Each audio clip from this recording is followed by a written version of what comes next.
ಹೊಸನಗರದಿಂದ ಬೆಂಗಳೂರಿಗೆ ಹೊರಟಂಥ ಏನು ಖಾಸಗಿ ಸ್ಲೀಪರ್ ಬಸ್ಸು ಸೂಡೂರು ಬಳಿ ಏನು ಬೆಂಕಿಗೆ ಅನಾಹುತ ಆಗುತ್ತೆ, ಸಂಪೂರ್ಣವಾಗಿ ಏನು ಬಸ್ ಸುಟ್ಟು ಹೋಗುತ್ತೆ. ಅದರಲ್ಲಿ 36 ಜನ ಪ್ರಯಾಣಿಕರಿದ್ದರು, ಜೊತೆಗೆ ಚಾಲಕ ಮತ್ತು ಕ್ಲೀನರ್, ಒಟ್ಟು 38 ಜನ ಇದ್ದರು.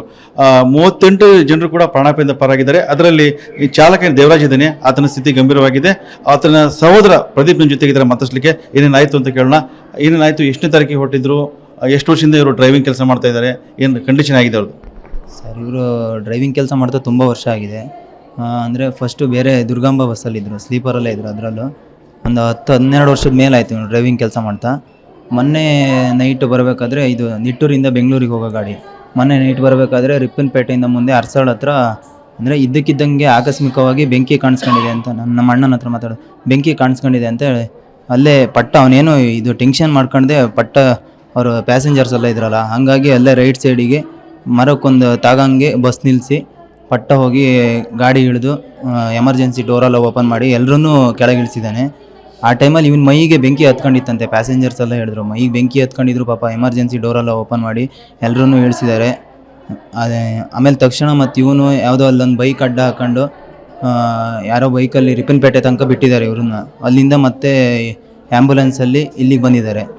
ಅಂದರೆ ದೇವರಾಜು ಸುಮಾರು ವರ್ಷಗಳಿಂದ ಬಸ್ ಓಡಿಸ್ತಾ ಇದ್ದಾರೆ. ಇದು ಅನ್ನಪೂರ್ಣೇಶ್ವರಿ ಏನು ಬಸ್ ಇದೆ, ಟ್ರಾವೆಲ್ಸ್ ಇದೆ, ಇಲ್ಲಿ ಎಷ್ಟು ವರ್ಷದಿಂದ ಬಸ್ ಓಡ್ತಾ ಇದ್ರು? ಬಸ್ ಹೇಗೆ ಕಂಡೀಷನ್, ಬಸ್ ಕಂಡೀಷನ್ ಹೇಗಿತ್ತು? ಅಂದರೆ ಬಸ್ ಕಂಡೀಷನ್ ಎಲ್ಲ ಚೆನ್ನಾಗಿತ್ತು ಸರ್. ಯಾವತ್ತು ನಮ್ಮ ಹತ್ರ ಅಂದರೆ ಆ ಡ್ಯೂಟಿ ಬಗ್ಗೆ ಅಂದರೆ ಎಂತ ಹೇಳ್ತಿರಲ್ಲ, ಅಂದರೆ ಹೋಗ್ತಿದ್ದ ಅವನು. ಇದಕ್ಕೆ ಬಂದು ಸುಮಾರು ಟೈಮ್ ಆಗಿತ್ತು. ಅಂದರೆ ದುರ್ಗಾಂಬ ಬಿಟ್ಟ ಮೇಲೆ ಇದಕ್ಕೆ ಬಂದಿದ್ದ, ಅನ್ನಪೂರ್ಣೇಶ್ವರಿ ಬಸ್ಸಿಗೆ ಬಂದಿದ್ದ. ಇದರಲ್ಲಿ ಸುಮಾರು ಟೈಮಿಂದ ಡ್ಯೂಟಿ ಮಾಡ್ತಾನೆ ಇದ್ದ.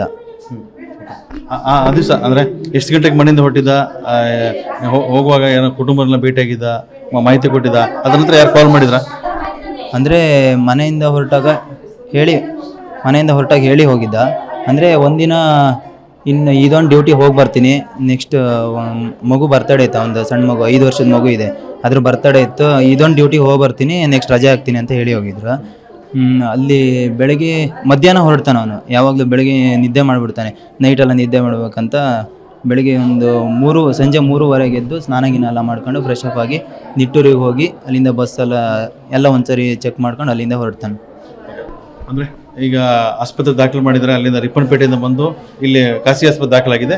ಕಂಡೀಷನ್ ಹೇಗಿದೆ? ಅಂದರೆ ಆತನ ವೆಂಟಿಲೇಟರ್ ಹೋಗಿದ್ದ, ಇವತ್ತು ವಾರ್ಡಿಗೆ ಶಿಫ್ಟ್ ಮಾಡಿದ್ದಾರೆ. ವೆಂಟಿಲೇಟರು ಫಸ್ಟಿನ ದಿನ ಹಾಕಿದ್ರು ಸರ್ ಬಂದಾಗ. ಅಂದರೆ ಡಾಕ್ಟ್ರು ಹೇಳಿದರು, ಅಂದರೆ ಉಸಿರಾಟಕ್ಕೆಲ್ಲ ತೊಂದರೆ ಆಗ್ಬೋದು, ವೆಂಟಿಲೇಟರಲ್ಲೇ ಇಡ್ತೀವಿ ಅಂತ ಹೇಳಿದರು. ಫಸ್ಟ್ ಡೇ ವೆಂಟಿಲೇಟರಲ್ಲೇ ಇದ್ದರು. ಸೆಕೆಂಡ್ ಡೇ ಏನು ಉಸಿರಾಟಕ್ಕೇನು ತೊಂದರೆ ಇಲ್ಲ ಅಂತ ವೆಂಟಿಲೇಟರ್ ರಿಮೂವ್ ಮಾಡಿದರು. ಅಂದರೆ ICU ಅಲ್ಲೇ ಇಟ್ಟಿದ್ದಾರೆ, ಅಬ್ಸರ್ವೇಷನಲ್ಲಿ ಇರಬೇಕು, ಮತ್ತು ಯಾರನ್ನೂ ಒಳಗಡೆ ಎಲ್ಲ ಬಿಡೋಕ್ಕಾಗಲ್ಲ, ಇನ್ಫೆಕ್ಷನ್ ಆಗುತ್ತೆ ಅಂತೆಲ್ಲ ಹೇಳಿದರು.